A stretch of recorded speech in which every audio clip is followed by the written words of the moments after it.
successive বা সমতুল্য ৰেহাইৰ প্ৰশ্ন আহিলে চাগে মেক্সিমাম বহুত বেছি কনফিউজন হয় আৰু কেনেকৈ সলভ কৰিম এইবিলাক কথা বহুত ভাবি থাকে কিন্তু ইমান চিন্তা কৰাৰ একচুয়ালি কাৰণ নাথাকে কাৰণ খুব ধুনীয়া ফৰ্মুলা এটা আমাৰ ইয়াৰ হাতত আছে আমাক যদি এনেকুৱা কোৱেশ্চন এটা দিয়ে যত কৈছে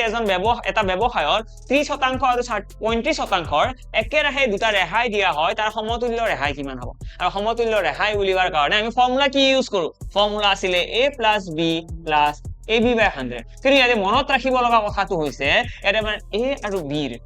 যিকেইটা ভ্যালু থাকিব সেই ভ্যালু কেইটা যদিহে বাঢ়ি গৈ আছে তেতিয়াহলে পজিটিভ যদিহে কমি গৈ আছে তেতিয়াহলে নেগেটিভ অৰ্থাৎ ইনক্ৰিজিং বুলি ক'লে পজিটিভ লিখিম ডিক্ৰিজিং বুলি ক'লে নেগেটিভ লিখিম যেহেতুকে ডিসকাউন্ট এটা এনেকুৱা ফ্যাক্টৰ যিয়ে বস্তু এটা দাম কমাই দিয়ে মানে ডিক্ৰিজিং ফ্যাক্টৰ ডিসকাউন্টে কি কৰে বস্তু এটা দাম কমাই দিয়ে তো সেই কাৰণে ইয়াতে ভ্যালু আহিব 30% টোক আমি লিখিম -30 35% টোক আমি লিখিম -35 কিয়নো এই দুইটা হৈছে ডিসকাউন্ট তো ইয়াতে যদি ভ্যালু কেইটা বহাই দিও কি হ'ব কারেক্ট আনসার -30 আহি গ'ল যোগ -35 আহি গ'ল যোগ ইয়াতে কি আহিব -30 হোল ইনটু -35 divided by 100 আৰু এইখিনি যদি আমি সলভ কৰি দিও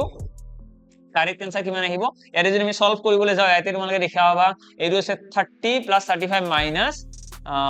35 - 65 প্লাস ইয়াতে কিমান আহিব ইয়াতে মাইনাসে প্লাস হৈ যাব 0 0 কাট হৈ গ'ল 35 * 3 কৰিলে কিমান আহিব এটা 0 আছে মানে দশমিক এটাও আহিব তো ইয়াতে আহি গ'ল 5 দেন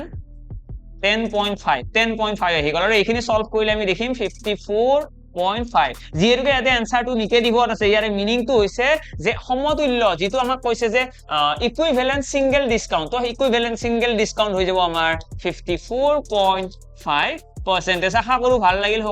সকলোৰে আনসাৰ আহিব নেক্সট টাইম সাকসেসিভ ডিসকাউন্ট হোক সাকসেসিভ সেলিং হোক সাকসেসিভ কেছৰ প্ৰতিটো কোৱেশ্চনে এই মেথডটোত কৰিব পৰা যায় আৰু লগতে মনত ৰাখিব লাগিব যদি ইনক্ৰিজিং বুলি কয় তেতিয়াহলে পজিটিভ যদি ডিক্ৰিজিং বুলি কয় কমি আহি থকা বুলি কয় তেতিয়াহলে ভ্যালু হৈ যাব নেগেটিভ দ্যাটস ইট আশা কৰো ভাল লাগিল